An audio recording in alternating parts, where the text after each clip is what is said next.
There's always something new from our sponsor, Text Control. They just released version 30 of their document processing library that includes new document collaboration features.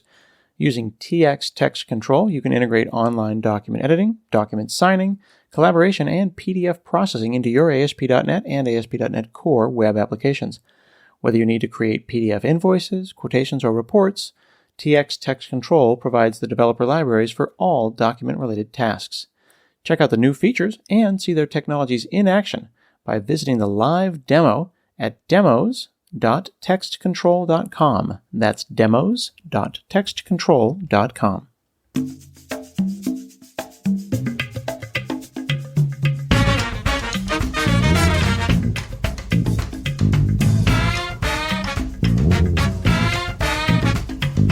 Hi, I'm Scott Hanselman. This is another episode of Hansel Minutes. Today I'm talking with Alex Falcone. His debut album, Vanilla, just dropped. You can check him out at alexfalcone.ninja. He's also one of the hosts of the Read and Weep podcast. How are you, sir? I'm doing great. Not a musician. It definitely sounded like a musician the way you said that. It did. When an album drops, it sounds pretty amazing. So it does. Here. I thought about my opening. I'm trying to figure out the opening, and I've got a bunch of them, and they're all bad. So somebody told me once. I was with my boss, and we're at a conference, and the guy says, "Yeah, I'm a comedian," and my boss, without missing a beat, was like, "Oh, what restaurant do you work at?" And it was so mean. So harsh.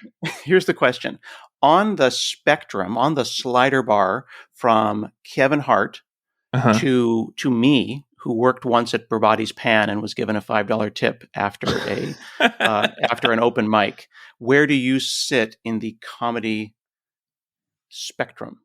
I mean, I don't have a real job, so which puts me in the upper, 1% probably, very upper echelon. But it was a weird journey here, and I definitely don't. It's not like I'm just crushing comedy so hard I don't need to work. It's that I've just had enough side hustles over the years that it hasn't had to coalesce into a full-time gig. But I'm making a living doing the stupidest things, so that puts me in a very elite tier.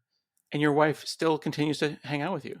She does. Well, she has a real job. That's another thing. I have a built-in safety net that we have health insurance, including dental and vision, through her. So she's in the other room having much more important meetings than me. So that was the next question. Where does healthcare come from when you're a comedian, right? I would highly recommend marrying somebody motivated and functional in a normal society. So you've had a job before, right? I haven't really ever had a job, no. I mean, that's stupid to say also, but I had a very strange thing happen to me out of college where I did some freelance web design stuff out of college. And then right when I graduated was when Facebook launched their API. And I made a little app for a guy off Craigslist for like $20 that took off. He brought me as a partner and we sold that company. And I was able to waste a year doing improv instead of working. And then I've been able to cobble stuff together since then. So just little hustles, putting it together. And when you say you're in the top echelon, people need to understand what a long tail that comedy is, right? Yeah, and also that's not quantitative. That's not, or qualitative. That is quantitative. I'm probably in the 1% that I don't have to work at a restaurant, but I am not because of skill by any stretch am I putting me there. But yeah, there's very few people who get to do this for a living, and then it's a very long tail of people who are going out and making art in the evenings for no money, but also no recognition, not even a little bit of positive feedback, just because they have to go talk to people in a bar every night. Okay. So I want to understand the journey. So I'm imagining it in the context of myself. So let's say that in a parallel Loki variant universe, I continued doing the open mic at Bravati's Pan. Does someone pull you aside and go, "Hey kid, you got moxie"? And then they bring you in on Friday night, or how does that work? I don't know about Bravati's, but I mean that's not completely off. I mean, what happens now? There's an interesting the way the world sort of split in comedy in the late 90s was added a bunch of comedy in places that shouldn't have comedy, like bookstores and comic book venues and game shops. It's just anywhere you could put patios behind a coffee shop, whatever. And they called that alt comedy for a long time. But there's enough shows like that if you go to an open mic, and those are run by just comics. So if you go to an open mic for a little while and you're funny, somebody would pull you aside and they wouldn't be like this. They'd be like, I do a show over at this tire factory that's closed on Thursday nights. Do you want to do 5 minutes? And then you'd do that and you'd get $5 in tips, but you'd meet other people who are kind of working. So there's a semi-pro, there's a minor league of weird shows. And then eventually, if you do that, someone's like, oh, you should email somebody at the club, and then you can like get in there and start working. And then that makes a little bit more money. And then, yeah. Okay. And then do you spend like years at this, like working your office job? Yes. And then going 100%. at night, and that's your thing. Like you do it full time. Yes. Yeah. I mean, I was living in Portland for a long time, and like everyone there has something else that they're, even if like you have a real job, but you're still doing this on the side, right? That's like fair. Everybody who's got even good jobs is like, well, but I also sell handbags made out of Scrabble boards on my Etsy shop. Like everyone's got that. So it's just comics. Your thing is going to an open mic from 10 p.m. till 2 a.m. on Tuesdays. That really hurt that you said the Scrabble thing, because my niece actually makes baby Grogu's out of this is a baby Grogu, tiny baby Yoda over here. Oh, I see that. Yeah, it's knitted. It's entirely. And that crocheted. is adorable, and I'm hoping cute enough that the mouse is not going to come after her. Yeah, it's available. It's also just vaguely like could be a gremlin from one of these. So it could be right. Yeah, it could be Disney or it could be Universal Studios. In order to not get sued, she has to call it like alien baby of extremely old age. Yeah, that's cute. I love a little knitted Grogu. But yeah, so you got your side hustle, you got your weird projects, your art stuff, and then and for me that was comedy, and then eventually you like cobble together enough like weird road gigs, and you're making a little bit of money here and a little bit of there, and then you're like at some point I'm traveling enough that it's annoying to have a job, and you can kind of fade into doing it full time. So the weird road gig stuff, this is a parallel. A lot of the folks that are listening to the podcast are techies, and a lot of them like go to conferences, and I speak at conferences. This sounds a lot like the same way. Like I did the local user group, and I talked to like 30 guys in the back of a pizza place about Windows 95. Yeah. And then somebody said, we're doing a thing at the community college on the weekend. And then that turned into a weird road gig where I literally drove to Boise to a college to talk to 40 people. Yeah, the Boise college gig. That's a classic. Man, I mean, and presumably a lot of those you'd like break even or lose money on when you're first starting. And then eventually they're like, we'll throw in enough that you can pay for your own plane ticket. The best. So I would point out that international technical conference speaking is not as lucrative as mid-level comedy speaking. They were like, I will feed you, and maybe we could get gas together. That was basically the feeding is key. I knew a comic who used to have a card that said like, I'm funnier if you feed me. So it's still a crucial part of the industry. So is it struggling? We hear this idea of the struggling artist, and it's just constant suffering. Is comedy pain and suffering? I come from such privilege. Like I was telling you, like I like sold an app and didn't have to work for a couple years. Like that's the most insane non-suffering story you'll ever hear in comedy. So I have to believe art can come from not suffering. Otherwise I have a peak. But I do hate, I mean, this is maybe too serious, but I genuinely hate this, like the idea that you have to suffer to make stuff. Like that's just, I mean, I know more people who have stopped making stuff because they're suffering than started. Like, I just think we've got a real bad confirmation bias on a lot of great artists were suffering, but it's like, oh, this came out of, Beethoven was suffering or whatever. Yeah, everybody was suffering. There was no toilets yet. Like everything sucked. And it was still it's mostly been forever rich people who have the time to write things. So it's not really suffering that makes great art. It just happens to be a thing that is easier to mine. If you are good at art, you can mine your suffering better than you can mine your success. But I don't like the fetishizing of suffering. I think that's a totally reasonable thing to say. I mean, it's totally valid. Like I'm kind of in the middle of the bell curve, middle left of the bell curve when it comes to like suffering, like, I mean, I'm not trying to play the oppression Olympics here, but it's like, No, certainly it's not fun, but calling it a bell curve is already hilarious. Yeah, that was, again, this is a programming show, so it's lower your expectations. No, but it's just like, I'm okay and I feel sad. Maybe I should be worse. You know what I mean? Like, how are you? I'm okay. Like the world sucks, but I'm fine. Like maybe I should be worse, and maybe my art or my code would somehow be better for that. I mean, it's like, especially because of what the last couple of years have been like. I don't know if you heard, but it was weird. But there's a lot of people who were like, oh, I am like, this is my time. I need to I have all this free time. All of a sudden, my job is not essential. I need to write 1 million. I got to write all my sitcom pilots now, or whatever. But then also, you're like, the world sucks. I need to take some care of myself and my mental health. And those two things fight inside all of the artists that I've known the last couple of years. And I tend to be more towards like, if you take care of yourself and get your life in order, you'll have time to sit down at your desk and be like, here's some yucks. Yeah, exactly. That's funny that you mentioned that because everyone has been saying, like, if you didn't learn Chinese during the pandemic, then you haven't really taken good choice. Like, what are you even doing, right? You have nothing but time. That's horrible. That's hustle culture, and Yeah, hustle yeah. culture is toxic. It's totally bad.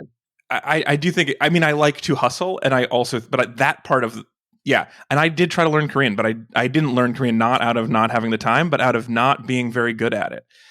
Very very stupid. But yeah, it's a crazy time. It's the worst time to like say like you should be an artist. I mean, you should go on a walk, but like you should like become the thing you've always wanted to be.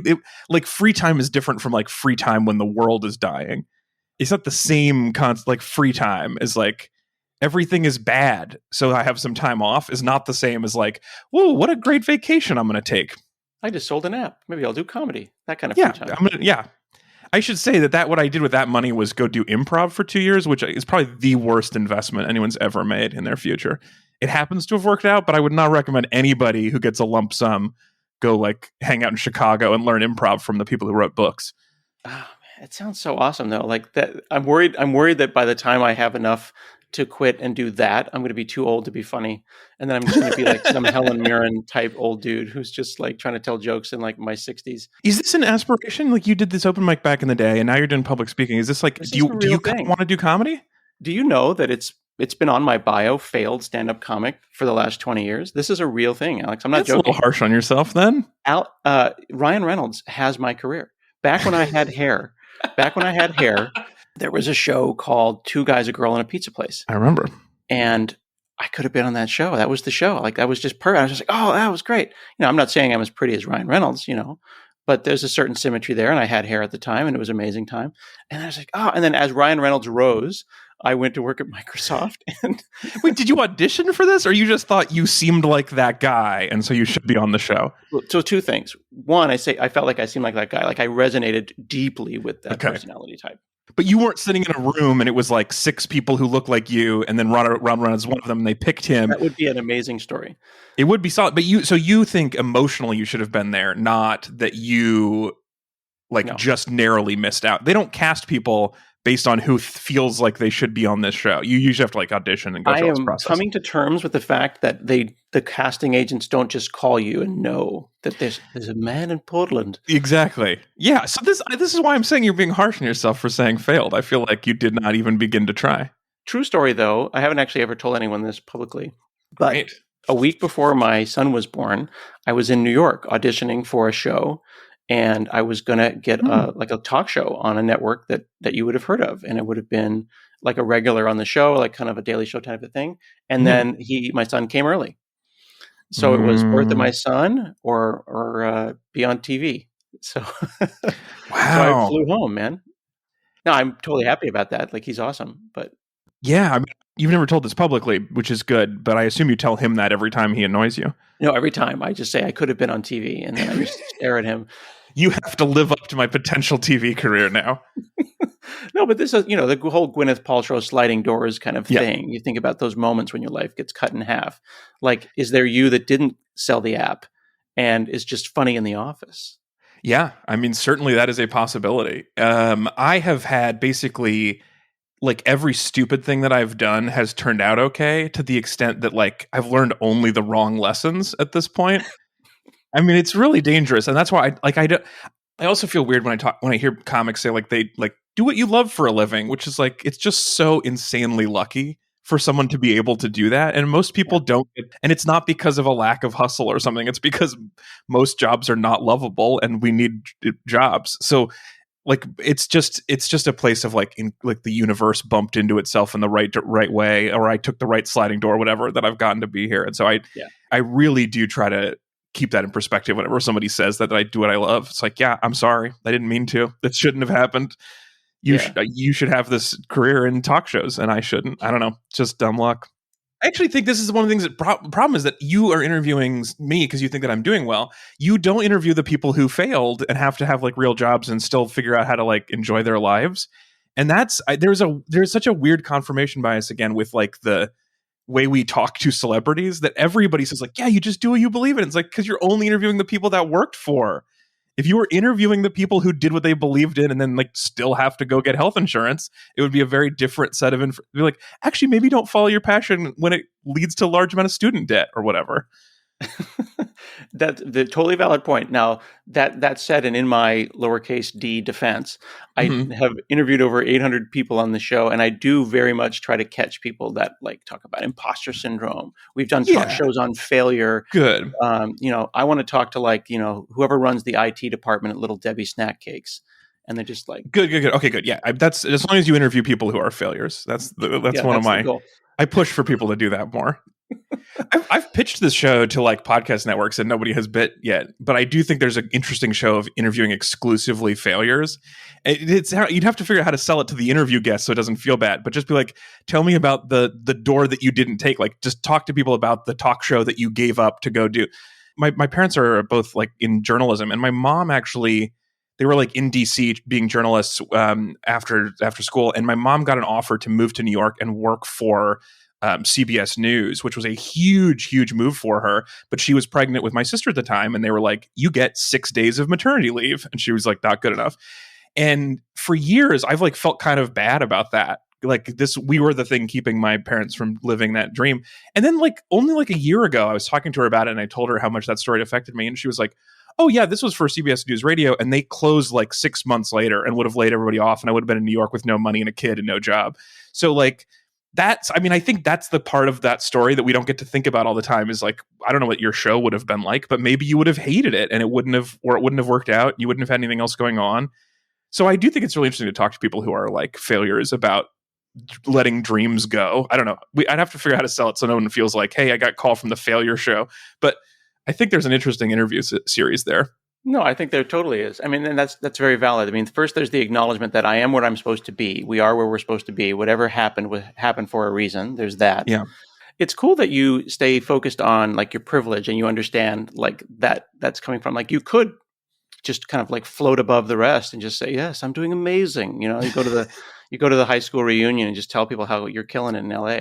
Yeah, I mean, I also don't know anybody who is in comedy, at least, but probably any art form that feels like they're killing it at any time. I mean, like everybody feels like it's such a fragile, bizarre industry, and there's always so many people to compare yourself to that you don't know what their journey is secretly, and so I also don't feel like I'm successful at any moment. So when you said when I answered the call, whatever this is, what you were like, you're living the dream. I was like, does that what it looks like on Instagram? The background was that I was in the car. We put on Spotify, we put on comedy, and Spotify chose you, and I'm with my kids, and like you got picked by the Spotify algorithm. Oh, amazing! I didn't realize that. And then I'm like, I know that guy.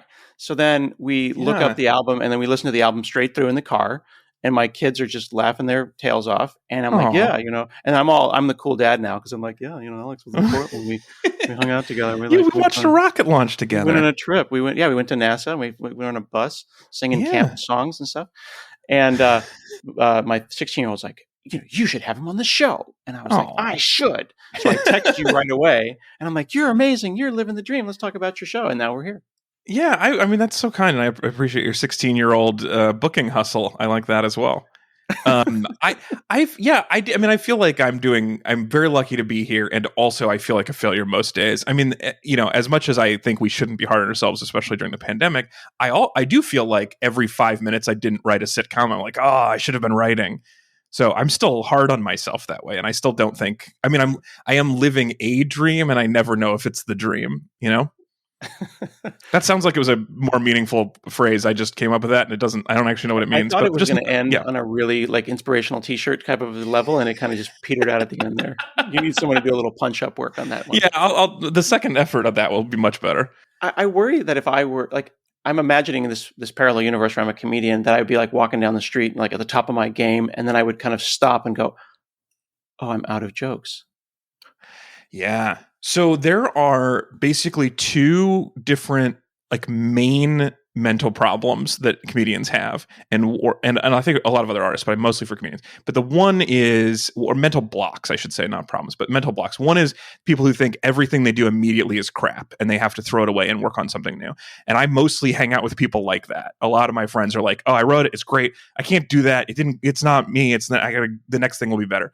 And then the other kind of mental block is like, everything I do, I think this is the last thing I'll ever do. I'll never do anything this good ever again. And that's the side that I'm on. So for me, I spend a lot more time being like, I need to reuse every little piece of this. I need to repurpose this into 10 other things because I'll never have another good idea. So I spend a lot of time trying to figure out, like, how can I take this thing that was a joke, it was a stand-up joke, and I can make it into a TikTok, and then I can take that TikTok apart and write it into a script and try to submit that, and then I can take that apart and make it a podcast idea and try to submit that, because I'll never have another idea ever again. And then another one inevitably shows up, and then I'm like, okay, this one's the last one, got to work on this forever.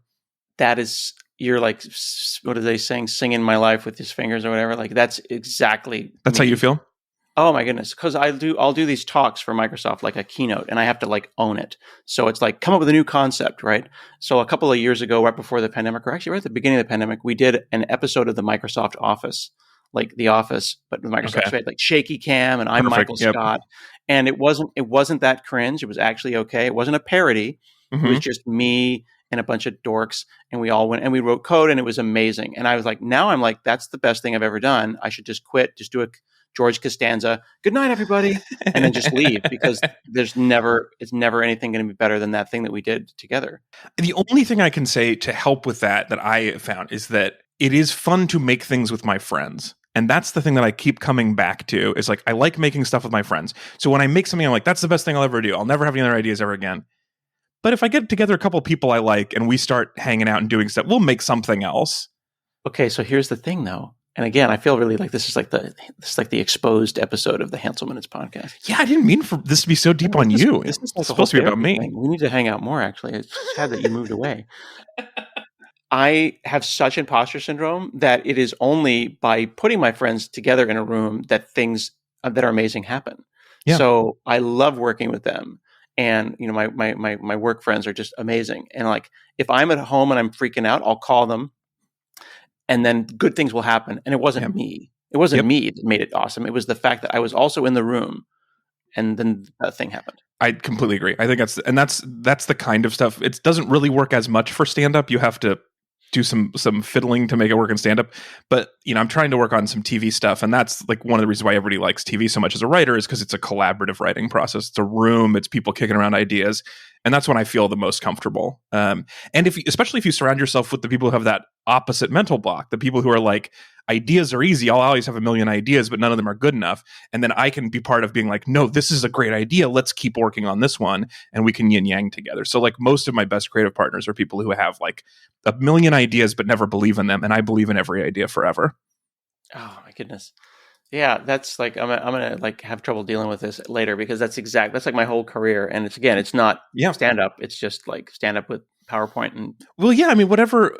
I think it works for almost anything else that you're doing. And I think well, this is probably, now I'm really pretentious, but I think a lot about the creative process as being about your subconscious and getting things to come out of your subconscious. And so one of the best ways to do that is to have somebody else say something, and then you react before you have a chance to think about it.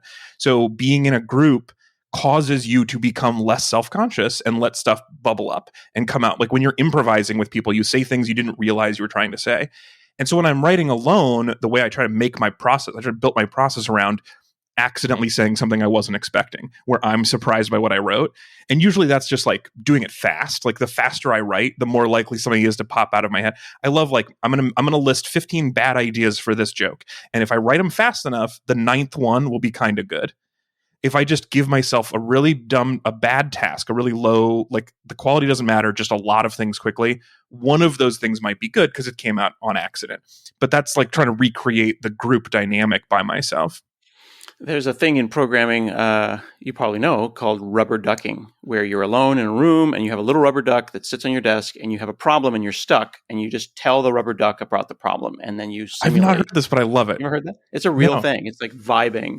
So like I'll talk to my wife about some problem at work, and you know, and she will feign interest. Yep. And by halfway through the sentence, I'm like, oh, I just figured it out. And she's like, I'm glad I could help. Yeah, absolutely. When you have to verbalize it. Yeah, that's awesome. I like also picturing the little rubber duck too. At the end of the day, your customer has to be at the center of everything you do. This starts with the right customer data strategy, as well as the right foundation to solve the challenges that typically inhibit the success of your company, such as data quality, data governance, and connectivity. mParticle is your real-time customer data infrastructure that helps you accelerate your data strategy by cleansing, visualizing, and integrating your customer data from anywhere to anywhere. Ultimately, better data leads to better decisions, better customer experiences, and better outcomes. See why the best brands choose mParticle. Go to mparticle.com. That's mparticle.com. How many times have you been vibing, said something, and then forgot to write it down, and then like you go back every couple of months and wince because you know it was the greatest joke that was ever written, but now you can't get it back? I'll tell you the truth, it's been a while, because now I'm obsessive about writing things down. I am very good at every terrible thing. Like that's another thing, like I think about building your life structurally around being creative, is just like there is always a place to write something down in every room I'm in. I have my systems on my phone and on my computer to like get ideas quickly and make sure that they're there and I have something to work with. I mean, I still have times where I'm like, I have no idea what this cryptic message from my past meant. You know, I have a lot of notes, especially like on the side of like the place I put notes next to the bed, where I have a lot of things where I'm like, I have no idea. And every time I've ever written on that notebook, I've thought to myself, this is the one. The other times I write in the middle of the night, they're stupid, but this one makes the most sense of anything I've ever said. And then I wake up in the morning, it's like adopt an otter. And I have no idea what I meant by that. I have no idea what, like, but at the time it seemed brilliant. But I do think a big thing about being a comedian versus a normal person, like I think muggles have dumb things come through their brains all the time. You think of stupid things all the time, and I don't have a higher rate of that. I am just like, my brain is set up as a dream catcher. I write them down and you don't. That is 100% true. So for people who made it this far into the show, comedian or not, writing stuff down is the superpower. That is the thing. Having I think so. moleskin notebook within reach, boom, write it down. Yeah, I love it. I love a notebook. I've got a little notebook in my pocket. I also love, like, I like, one of my ways I procrastinate is reorganize my digital notes. So I really love getting everything in Notion and moving it around and reorganizing and tagging things and playing around in the notes. And I do sometimes come up with new things from that, but mostly it's procrastination. But I think even if you're not doing, if you have nothing coming up, you're not doing a speech anytime soon, but if you just like write down thoughts that are interesting to you, anything that is kind of funny, kind of deep feeling, then all of a sudden you're like, oh, I got to give a best man speech on Tuesday. And you just go through your notebook and flip it and you'll find something, some little puzzle piece. Like everything could be a puzzle piece that'll work later on something else. I use Siri a lot, and my notes are like, oh, quick, grab the note, and I talk to Siri. And the problem is I will get homonyms. I get words that sound the same. And then like my, like, you know, idiot from the past is like, put Rain-X on the shower door. I don't know what that means, why it was funny. It could mean something else. It could have sounded like Siri heard that, but I don't know. So I assume that what you meant was you're tired of doing the squeegee naked when you're done in your glass shower. And so if you spray it with Rain-X, it would just bead right off, right? I hope so. I don't know if that's going to be chemically. I don't know if that works, but I'm open to trying it. Yeah, these are the questions that we ask. Yeah. But you're right. Somebody literally yesterday, I'm looking at my Twitter DMs right here, and this is a real thing that just happened. A person online said that they're headlining their first tech conference, and they're a little anxious, and 30 minutes is starting to sound like a long time. And I'm like, and they want to know if I had some help. So I'm gonna go and coach them. And I know you do the same kind of thing. If you go to alexfalcone.ninja, you can do punch-ups, professional speaking, improve your public speaking. You do all those things. You're like available. Yeah, I'm mostly focused on comedy and writing, and I do. I definitely have some thoughts for this person. Yeah, but like, so 30 minutes there's no time at all. But I always say like 5 ideas times 6 minutes. Boom, you just did a half an hour, right? You could chop it up however you want. It's much less than you think. Yeah, the first time I ever did an hour, I got asked to do an hour of stand-up, and I was talking to an older stand-up, and I was like, I don't know, man. I feel like I got 40 minutes that are good, but I don't know if I can fill an hour. And he was like, talk slower, idiot. And that's pretty solid. If you talk slower, man, that's the your advice time. for a friend, talk slower, idiot. Yeah, I think that's a solid bit of advice. I mean, also, the thing about 30 minutes sounding like a long time is that 30 minutes is a very long time or a very short time, depending on what's going on. I mean, they're like, mostly when you start doing stand-up, you get 3 minutes or 5 minutes. And like 5 minutes is a short time if you're a public speaker. If I told you only had 5 minutes to get a point, like to do your whole speech, you'd be like, I'm not going to barely getting going in 5. But if I brought you to an open mic and you watched somebody who was terrible, that 5 minutes would feel like forever. There's like an old joke in comedy. It's like, if a doctor tells you have 5 minutes to live, go to an open mic because they'll make it feel like eternity. So like 30 minutes is a long time, and it's also a short time depending on what you're doing. But as long as you talk slower, you'll fill the time. If you're worried about filling it, geez. And also, just take some questions. Is that I don't know how your conferences work, but take a Q&A. Yeah. Long intro, long outro, Q&A. Yeah. There's like 5 minutes in the middle there. Yeah. Yeah, if you add a Q&A, I mean, 30 minutes, yeah, you definitely. If you add a Q&A at the end, 2 questions, you can filibuster and get out of there. I wonder sometimes, I'm seeing a lot of comedians on TikToks that like taking questions from the audience. It's like, did you run out of material, or are you just riffing off what that guy in the front row's wearing? Well, so both of those things are probably true, especially if they're TikTok famous, where they're getting gigs before they can really do an hour of stand-up. And so they do need to riff and do Q&A to fill time. But the other thing is, a lot of people are still really like protective of their written material. And so they only post the riffing onto TikTok because they're like, you can't steal the riff. It's gone forever. Which I also don't understand the like being protective of your written stuff. Like if I tell a joke, my whole life is begging people to listen to this joke. You know, like the fact that you heard it on Sirius or on Spotify is amazing. But if you heard it on TikTok, just as amazing. I just want people to hear this thing I wrote.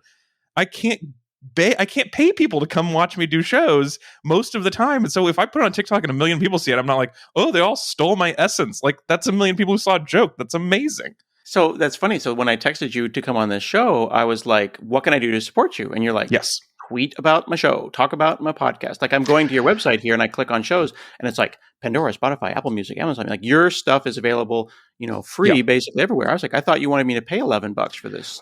Yeah, I mean, this is weird time to like say like, hey, go buy a record. I mean, if you really want to support me, what you should do is you should fire up one of the places that it's available. Pandora is great, whatever. Fire up the record, just put it on repeat, turn the sound off, walk out of the room. That would be just get me a lot of those sweet, sweet plays. But no, I don't. I mean, I don't know. I really do appreciate it. It's a very, very nice question of like, what's the best way to buy this to support you? But like, I don't know, we don't buy music and no one buys record. If I had a physical thing to sell you, I'd feel good about it. But if you listen to it and like it, that is amazing. In your case, you can tweet about it. But if your listeners are not famous, if they just listen to it, I'm not mad. I don't want you to do anything. Just have a good time, like the joke. And then if I did say, if I'm in town, come see me. But just also, you should come to hang out.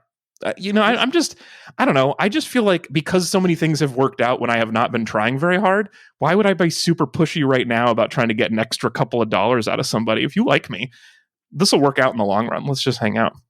Do you like look at your Spotify plays, like go to your wife who has a real job in insurance and you go like $8 today? Well, this is my first record. So this is the first time I haven't actually gotten any of the reports yet from when that record came out. I do constantly tell her about TikTok numbers, which is really silly. And it's like trying to get her trying to explain to her like when this, like I have to be like, this is a good number. This is bad. This doesn't matter. And this does matter. It actually kind of like shows how artificial all of it is. It's like, I can just convince you this matters. And then I'll have a conversation with somebody. They'll see like, oh my God, this is available on this platform. You're so successful. And then I could be like, well, is it? I get $6 a month from this. Who cares? Yeah. But then I could be on TikTok and someone's like, oh, you got a bunch of views on this TikTok. Now my kids all think you're famous. So it's whatever I can explain to somebody is important. They will believe me.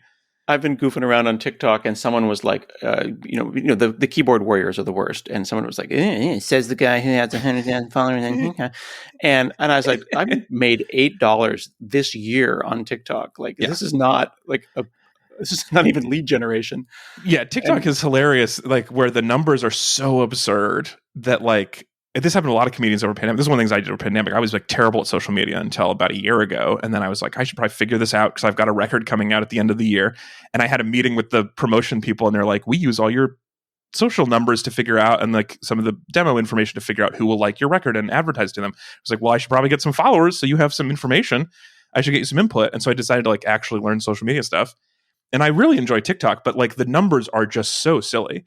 Like I have videos that have 5 million views, when I was on Colbert last year, his numbers for a whole show is like 3 million. And so my fraction of that was probably much, much less. So more people saw this thing where I cut holes in books and put allergy medicine in it than the people have seen me do stand up on Colbert. And that felt like way more important at other days. So, I mean, that's why I'm like not stressed about any one particular metric, really. It's just like I'm just doing goofy things and people like it. And the fun thing about TikTok is it's like it feels like we're all playing an improv game together where people are like responding to funny comments and making new videos. And then people are making videos and post videos and we're just all like messing around. I don't like the comments. I find a lot of them kind of mean, but I have found that's so fascinating that you say that because I feel like TikTok are the nicest comments. Really? I have been I mean, like every YouTube comment, every Instagram comment is like, your eyebrows are bad or whatever. Like your teeth are weird. And then TikTok, people are like some of the most fun, sweetest. Maybe I just got lucky on the group that followed me out of the gate, but it's like interesting. Really, really kind there. And like, I don't know what as it with is. everything, it depends, right? Like it just depends on who you get. Like, I've been doing all of these programming things. So I did like an exquisitely detailed video on recursion, and 5,000 people watch it, and no one cares. And then a couple days ago, I post me cutting an apple at speed, and it's like 20,000 views, and it's like 168 comments about, did you wash the apple? Like, I don't know what to do with this information. Well, I mean, that is bizarre, and that is also the TikTok story that the things you put less work, like you never know what is going to work, and so it's kind of that's another part of the game that's tire. fun. What's the tire? We got to go because we're running out of time here. But the tire story, you got scammed. Someone tried to rip you off. I nearly scammed. I barely survived getting scammed. Yeah, I had a couple of like just roving short con guys who like pulled me over and said my tire was about to fall off, my wheel was about to fall off, and then they claimed to fix it and then tried to charge me $250. Yeah, and that's like there's a story that happened. It's not even a joke yet. It's not stand up. It could be someday. But I was just like, TikTok likes longer videos right now, so I was like, I'm just going to sit down and tell this story about this crazy thing. But the best part of that story, if you watch the TikTok, is that I had this thing. I got out of it. They didn't murder me. They didn't get any money because who has money? I definitely don't have $250 cash. But then after they left, I went home and I was like, wobbly wheel scam. Is this a real thing? I thought everyone knew about it but me. And so I Google it, and the guys who tried to rob me are the number one search result on Google. They're the guys who do all the them. Yeah, they are like celebrity. They are the most famous wobbly wheel scammers in the country. And that's great. So I could tell a story and then show you a little picture. These are the crazy guys, and they don't look trustworthy. And everyone's like, you learned that you learned that afterwards, though. Yeah. If you had known that, like if you had known it the day before, and then they did that to you, and you were like, oh, dude, huge fan, loving this. The wobbly wheel scam. Let's talk about it. It would have been so bizarre if they pulled somebody over and they were like, oh my God, you're the guy from TikTok. Because I've been showing everybody their pictures now. I do hope people are less likely to get scammed. But man, they are going to have somebody fan out on them. Because it was a clever little scam they had. That's so messed up. One quick thing about TikTok before you go is about the comments that I really, really enjoy. And I think this might make sense for not for Apple video, but some of your other videos, which is that when I do jokes, I like to write kind of I like to write little things that people aren't going to get in the moment, but like a couple of people will be like, oh yeah. And so that's my favorite kind of jokes, when they get kind of dense. And when I put them on TikTok, basically one of the things that kids do on TikTok is they just comment their favorite moment of the video. They just say the line from the video. Okay. And then that gets more and more votes based on how many other people thought that was their favorite line. Uh-huh. So when I tell the joke in person, people laugh or they don't laugh, and then I move on. But on TikTok, I get to see all these people go, oh, that was my favorite. Oh, this was kind of subtle. Oh, you snuck this joke in there, and just get to see them all like appreciate each sentence individually. It's very kind. It's very supportive in a way. That is very true. On the really viral ones, you'll see like the top 5 sentences in snippets, like 5 or 6 words quoted, and then they'll upvote them, and you'll have like 40,000 people. I love that. I love that line. Yeah. It's amazing. Awesome. It's been really an interesting process as a comic. I think TikTok's been the most interesting thing that's happened to me. Well, most interesting thing that's happened to me is I listened to your album recently. See how I segued? How professional that was? So yeah, you sounds like you're wrapping it up. More professional than you were at getting the text started. Yeah. So I've done 800 episodes of this show, and I am a professional programmer who knows his things, Uh-huh. and I get on the podcast here, and my camera doesn't work, and OBS won't work, and then I turn purple and green at some point. Yeah, The you palette switches. filter. What's great is that I'm simultaneously trying to fix it and also convince Alex that I'm not an idiot. Yes. And he's not buying it. Like, no, I know like, it so well from doing these podcasts and having people on and trying to figure out tech where I'll be like, yeah, I've done this the same way every week for 10 years, and today it doesn't work, and I don't know why, and I have somebody who I want to impress waiting on me. So it's just so satisfying to be on the other end of that, and so I am laughing at you. No, it's like, just look at how fun it is when it's not you. Well, and then who do I blame, right? Bill Gates, right? I mean, he's the one who's been hiding all this tech from us for all these years. Yeah, that was the nicest thing. You tweeted my Bill Gates joke to your Bill Gates people. That was really fun. Yeah, anytime there's a Microsoft joke, the whole, like, we were listening in the car, and my kids are like, Bill Gates, like, you mentioned Bill Gates in that joke. Like, there was like a whole moment. So yes. I did that joke in Seattle a couple of weeks ago, and I was like, oh, he might have been here. I probably shouldn't have said that. I might want a grant someday. You're going to do that one time, and he's going to end up being in the back. Yeah. And you're going to pick on Bill Gates, and it's going to be a whole thing. You can only bring up Vista. If you bring up Windows Vista, it's a certain demographic. Some of the young people don't remember the dark times. Well, also, I was shocked in that joke because one of the versions of that joke, I makes fun of Clippy, and there are some very passionate Clippy stands out there. People come out of the woodwork to defend Clippy. People who were like in high school when Clippy was first out, they were like, Clippy got me through all these writing tests and stuff. Yep. People look at Clippy as like the Bob Ross of Microsoft Office.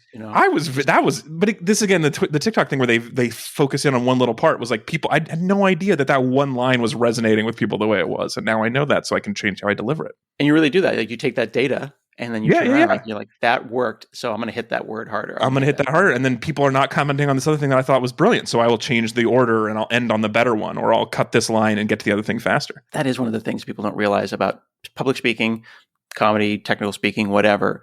Word order matters. Some words are funnier than others. Mm-hmm. Why is that word funnier? Because it feels funnier in my mouth. Yep. And I'll tell them that, and they won't believe me. And I'll do the thing, and they'll say, oh, wow, you were right. That word feels funnier. It's also funnier or more interesting because you like it. If you tell a story or a joke and it works really well, and then you get bored of telling it, it'll stop working, and you'd be like, I'm doing the same thing. Why did it stop? And it's because you're not in love with it anymore, and people could just tell.